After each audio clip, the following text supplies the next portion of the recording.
sa darating sa'yo. Palagi ay may pag-asa, lalo na't magsisikap ka. Kung may gabi, mayroong umaga, liwanag ay makikita. Pagkat nasa Diyos ang awa at nasa tao ang gawa, sa ating darating ang hinihintay na pagpapala.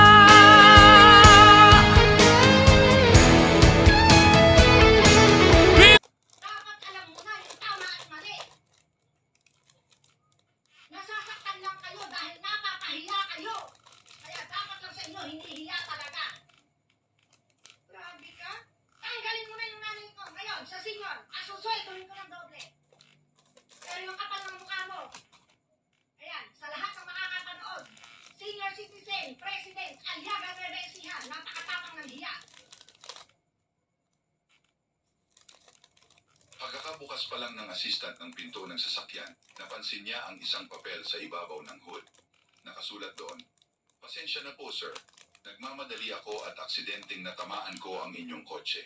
Pakitawagan po ako sa numerong nasa ibaba." Inabot ng assistant ang papel sa kanyang boss. Nabasa ito ng babae at agad na napakunot ang noo, halatang inis. Lumapit siya sa harap ng kotse at doon nakita ang mga gasgas. Agad niyang sinabi, "Tawagan mo yung numero." Ngayon na kinuha ng assistant ang cellphone, tinawagan ang numero at sinabing, "Hello? Ikaw ba ang nakabangga sa kotse namin? Nandito kami ngayon. Pakiusap, bumalik ka at ayusin natin ito." Pagkababa ng tawag, ngumiti ang assistant. "Boss, papunta na raw siya," tumango ang boss. "Sige, hintayin natin." Makalipas ang ilang sandali, dumating ang isang dalagang nakascooter. Halatang kinakabahan. Agad siyang sinalubong ng assistant, may galit sa tinig.